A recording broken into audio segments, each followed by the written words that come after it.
Assalamu alaikum wa rahmatullahi wa barakatuh. Hope you're doing well. It's a bright early morning. Children are out jogging with dada with the sports stroller. So, I could either take a nap or dun, da, da, da, read. And I think you know which choice I made. Let us begin. I want to continue on this book because it's very sassy and there's a lot to argue with here, and who doesn't like a good antagonist writer? Let us begin. More and more women and girls are choosing independence over servitude. Okay, so independence versus servitude. Okay? This is a typical comparison where you're serving your husband versus being financially independent instead of dependent on the man. However, what's funny is when I was in the restaurant industry, I was literally called a server. I'm serving the customer. And I'm not necessarily free. In fact, I'm more nagged at by my coworkers and insane managers. I mean, you got a lot of people bossing you around. You got the chefs, you got the cooks, so you have your other coworkers, you have your shift leader, you have your manager, and then you have when the big bosses come in, and then you have the customer. Can I have extra butter?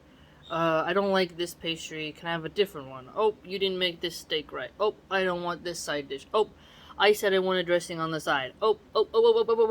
And you are gonna be driven insane. So, being a stay-at-home mom now, I'm definitely more independent now. If I saw one of my old managers, I can say exactly what I want, and I don't have to be like, oh, okay. I'm way more free now. Knowing that either one will be exhausting, refusing to accept less than the respect they are due, refusing to work to be good enough to be owned, and beginning to own themselves. So, I understand how she sees being married as a man owning you, and there are definitely some men who view their wives in this way. I have begun to see this more in the red pill movement, and so I can't deny how she sees relationships when you have men actually speaking in this way, right? And I would argue that you always own yourself. It's just that you owe loyalty to the oath you made in the relationship. And you both are going to play the parts, right? If you have parts to play at work, you have parts to play at home. You cannot be going doing the sous chef's job when you're supposed to be on desserts. You got to be doing what you got to do, all right? You cannot just go about taking on different roles. And when it comes to the household, I'd argue that you have quite a lot of flexibility with who does what. You always own yourself. The man doesn't own you. You're not chattel, unless you are a captive of war. Beginning to tear up the unspoken sexual contracts have always formed the basis of our democratic and social norms. Okay, the sexual contract. Okay. If you're gonna get married, you still have a right over your own body. However, you do have a right to your marriage bed, right? And some days that's gonna be very hard after a surgery, if you are going through postpartum depression, if you've had a death in the family, or you're having like some irritable bowel syndrome, food poisoning. Of course, there's gonna be moments where you're not gonna vibe it. However, you wouldn't want to just stay in a relationship where under no circumstance do you even desire them. And you may have a period where you don't. Maybe you're so mad at them. But then you just have to wait for that anger to subside, for them to change their behavior, and to come together and work it out. But it's important for the health of the relationship. Otherwise, He'll turn to his hand, you'll turn to a toy, and before you know it, we're all going to be having robot spouses with artificial intelligence and chatbots installed into these robots, and we're all going to become very weird. It's just not the way it should be. So, if you love a man, or you just appreciate his providing, usually you can just get the job done. I know what she's saying here with the sexual contracts. When you fall in love with a man and you're with him, it doesn't feel like a chore. But when you are only with someone because you have no other option, and you just stay for the kids, love has left the relationship a long time ago, even though that person doesn't know it. You loathe sleeping with them, but you do it just to do it. I understand that. See, the funny part is she advocates for sex work. Sex workers literally have to shut off their attachment to their customers in order to stomach what it is they're doing. They do it with drugs, pills, or just lying to themselves, or focusing their mind on the materialistic reward at the end of the tunnel. Oh, he'll be done in 10 minutes and I'll get $500 or whatever price they charge, and I can go out for a nice dinner with my girlfriends, right? So, a sex worker, which is who she advocates for women to do what they want with their own bodies, has to serve strangers, but a woman serving her husband once in a while, when he is the one she decided to say yes to in marriage, I don't see that as servitude, as some type of negative, unspoken sexual contract. Women desire intimacy. If two lesbians decide to live with each other, there's an agreement there. Two gay dudes. Like, even if you're not straight, because she promotes everybody except straight people, that person is still going to want access to your body. If you're just a roommate, obviously your roommates don't have any right to touch you. I had to live with male roommates, and you have to really be careful with what you allow, how you talk, how you carry yourself, locking your door at night.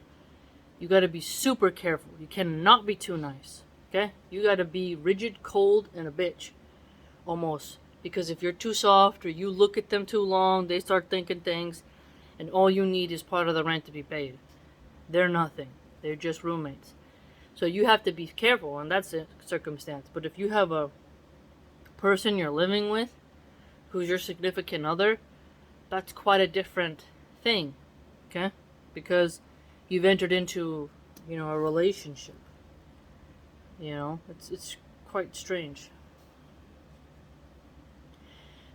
Consent is the opposite of authoritarianism.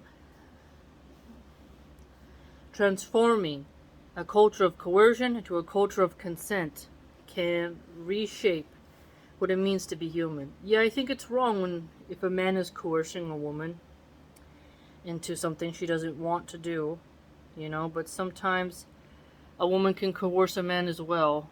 So it quite depends on, excuse me, sorry. What is the end game here? Are you coercing them to finish their homework? Have you tried every other means? I'll give you this, I'll give you that, I'll take away this, I'll take away that. What's next? Right? Are you coercing them to go and get their health checkup because they don't want to get it? Like, what's happening here? And that's what this revolution is about. If men and women and everyone else of every gender, there's only two, can move through this trauma together, can build something like justice together, then we might actually have a shot at a bright future for all of us, this time. Coming to terms with the intimate and structural violence of the past is the only way we will survive one another long enough to make it to that future. In the century to come, only one of the two things will survive: the fragile self-conception and comfort of white masculinity, or human society as we like to know it. So, comfort of white masculinity. See, one thing I find really puzzling is the racism.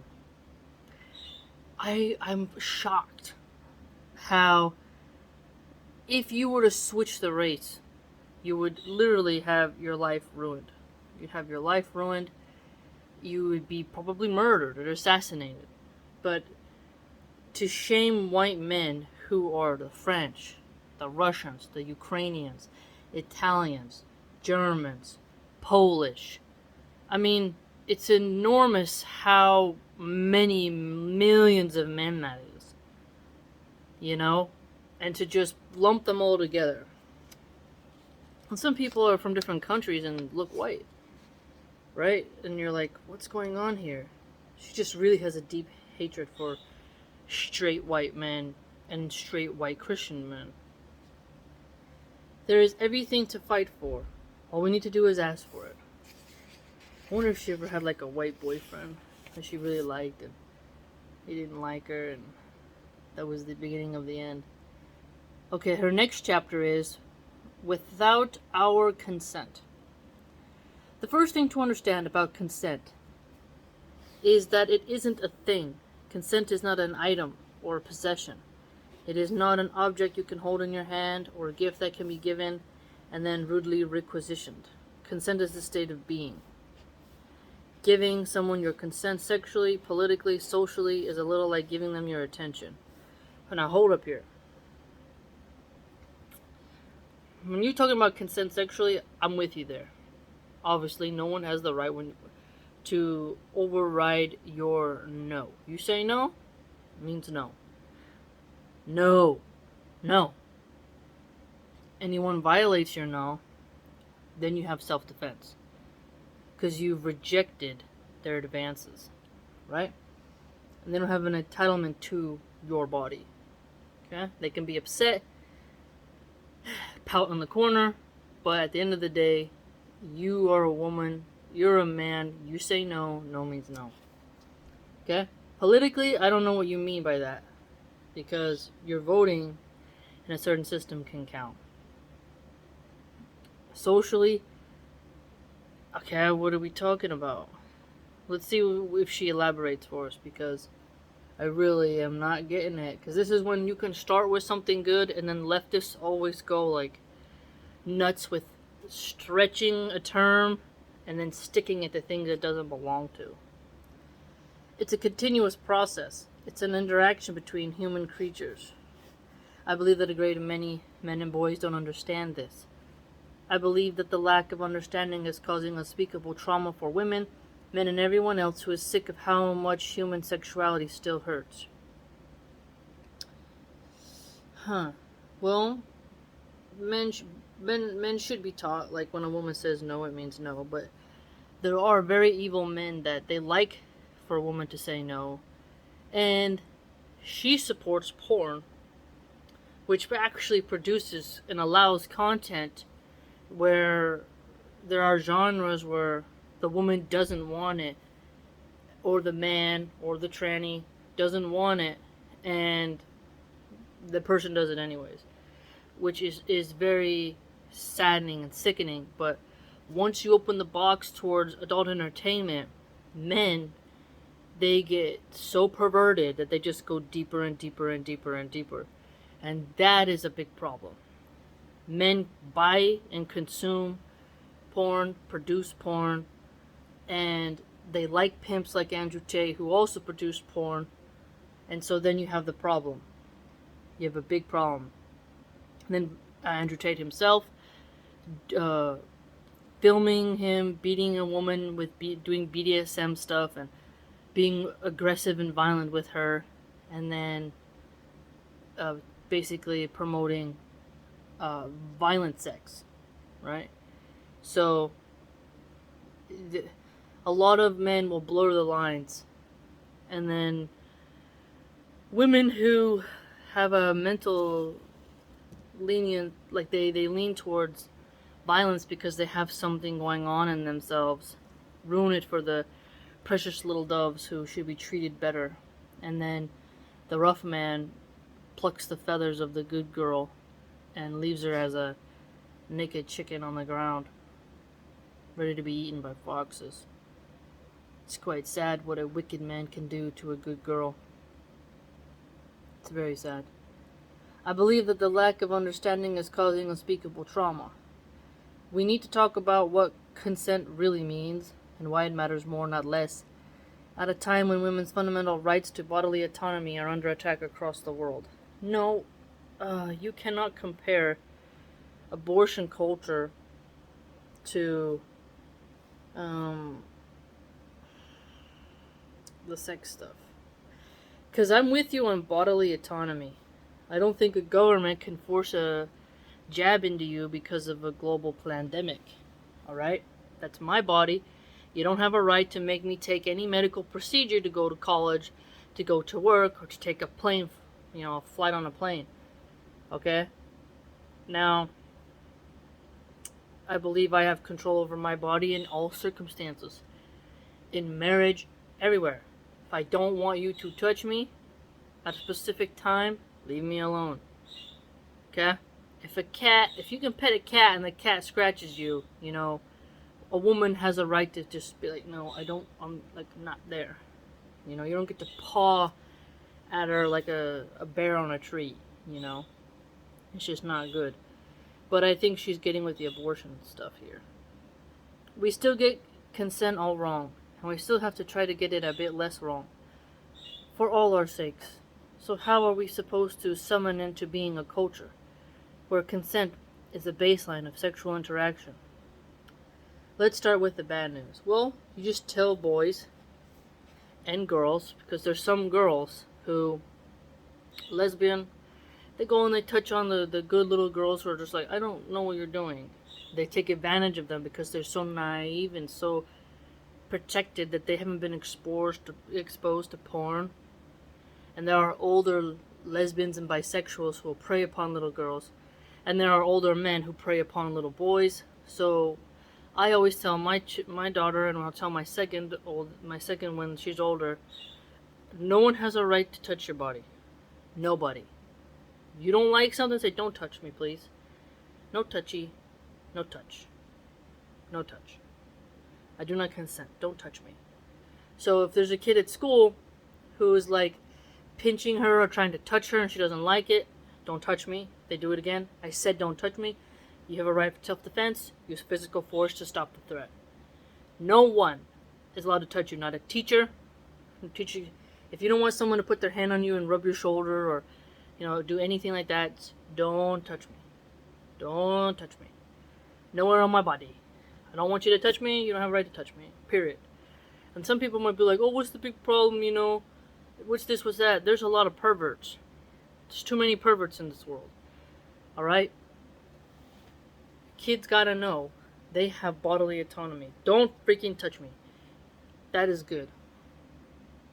I was taught that a little too late, but it's important to educate kids that you don't owe anybody access to your body. Okay? Nobody. You're on a sports team, someone smacks your butt, don't touch me. Don't touch me. Because that's how it starts. They touch here, touch there. Before you know it, kid's molested, traumatized, has a bad memory for life. But if you raise little boys and little girls with the knowledge of, don't touch me. Just because you're an adult doesn't mean you get to do anything to me that I don't like. Alright? Period. I was also like that too with female coworkers. There's female coworkers who, one lesbian, she just started touching my neck, like, oh, looks so nice your hair. And I was like, whoa, don't touch me. You gotta draw the line there. There was a gay guy who used to work on the line. He'd be constantly whipping, he would get the towel, he'd twist it and smacking butts. And it's so surprising how if a man did that to a woman, he'd be fired. But if a gay guy does it to other men who are straight, oh, he's just playing, it's just horsing around. And it's like, can't have these rules for thee, but not for me nonsense. No touching in the workplace, period. But some people just don't get it. So, consent culture has good points and bad points, because when these liberals are going to stretch it so far, now you're like, you lost me there. So let's see what else she says. The bad news is that there is no simple set of rules to pass around to make sure nobody violates another human being, accidentally or on purpose, ever again. Believe me, if a set of rules was all it took, a recipe for who moves first and what goes where, I'd write it down and have done. Sadly, if a simple set of rules were all it took, we wouldn't be in this mess. No, it is pretty simple. Open your mouth and say no.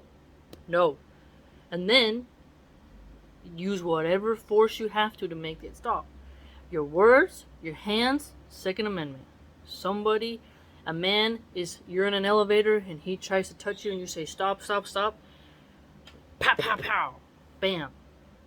Finished. Put him in the dirt. Alright?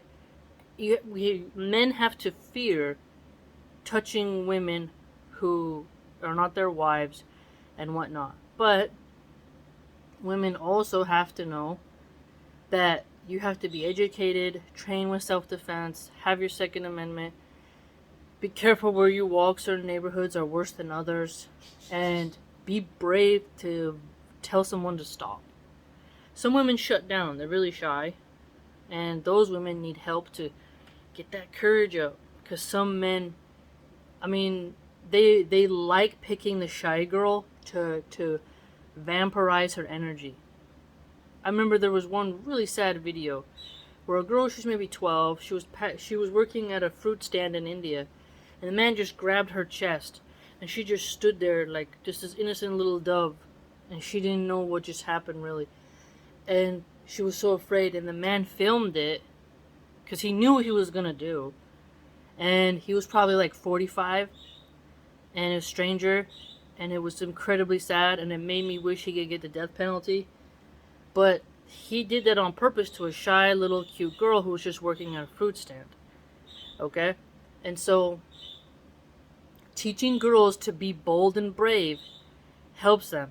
She should have screamed. She should have chucked fruit at his face. She should have, not been alone. Imagine if she would have had a nice cup of coffee, chuck it right in his face. He gets all violent. Or she has some pepper spray. Pepper spray is great. Get some bear spray right in those eyes. Get him right in the eyes. And just clap as he screams in pain. So teaching young boys, especially when they're around older boys, you'd be surprised how some of these older boys are just disgusting. They're just really mean to those little boys and what they do. And not letting your boys be around too many older kids. That's what I'd argue. And teaching your son, nobody can do anything to you. Defend yourself at all costs. Teach them wrestling, martial arts, right? So that they can handle when a younger group of kids want to play and some older kids come and try to, harm them. It's really important. Really important. So those would be some of my solutions. But again, there are some men who hate hearing me say that. That's feminism. You're a feminist. No. Teaching people to protect their bodies from crazy, gross perverts is not feminism. That's called basic common sense and human decency and the right to life. Okay, if I go up to an alligator and I pull its tail, what does it do? It's going to turn around and try to bite me. I try to poke a snake, he's going to turn up and psst. Come on now. I pull a pit bull's tail, it's going to try to maul me. You're going to sit here and tell me that a catfish can defend itself, but a grown female woman can't? Get out of here. Get out of here. The only men who don't want women to fight back are predators. Okay, because when you actually love your daughter and you love your wife, it's better to go down fighting than to just lay down and let someone do what they want. Even a baby wildebeest tries to run when it's in the lion's mouth. It still won't stop kicking. It's still trying to figure out a way out. You watch a crocodile snatch a wildebeest while it's crossing the river, it's still trying to, keep its face out of the water.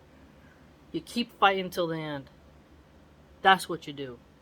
You do not make it easier for men. If you're both going down, think about how the Hound in Game of Thrones with his brother, the Mountain, how he realized it was almost over. He grabbed his brother, they both fell out of the tower and into the flames. That's how you have to think about it as a woman. This man wants to hurt me, there's no way out, boom, we're both going kamikaze. Because that's the only way these men will learn. To keep their hands off women, because there's not always going to be a knight there to save you. Too many women know that.